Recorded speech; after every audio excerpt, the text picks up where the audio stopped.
This is the first time a current or former president has been charged with a crime.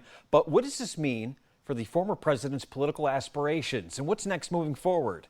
WENY's Alexandra Dern spoke to our political analyst, Dr. Jim Twombly, about this historical turn of events. Alexandra?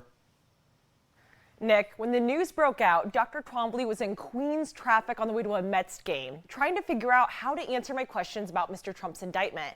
And now he breaks down how this is going to affect the 2024 presidential run and what this means for the Republican Party. I also wanted to know if he thinks Mr. Trump is going to drop out of his run towards the White House.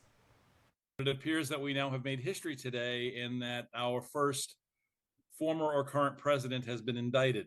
Dr. Jim Twombly, a political analyst, says from the reports he followed today, it's not clear if this indictment connects a New York State misdemeanor to a federal felony. Basically, Dr. Twombly says it's a federal felony that Mr. Trump is dealing with, not a state one.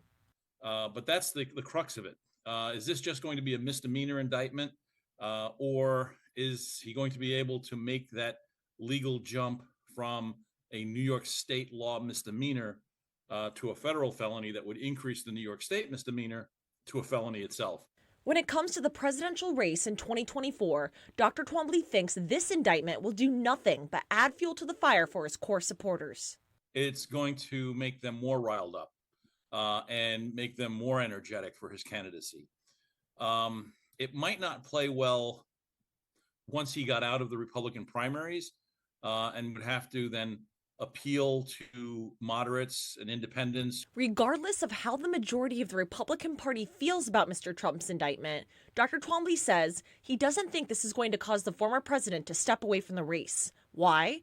Dr. Twombly says there's a theory that political analysts and political scientists believe the main reason Mr. Trump announced his re-election was to take attention away from prosecutions that have been laid out against him. I don't think he's dropping out anytime soon. And Dr. Twombly says the American people are just going to have to wait to sit back and see what happens. Nick? All right, thank you, Alex.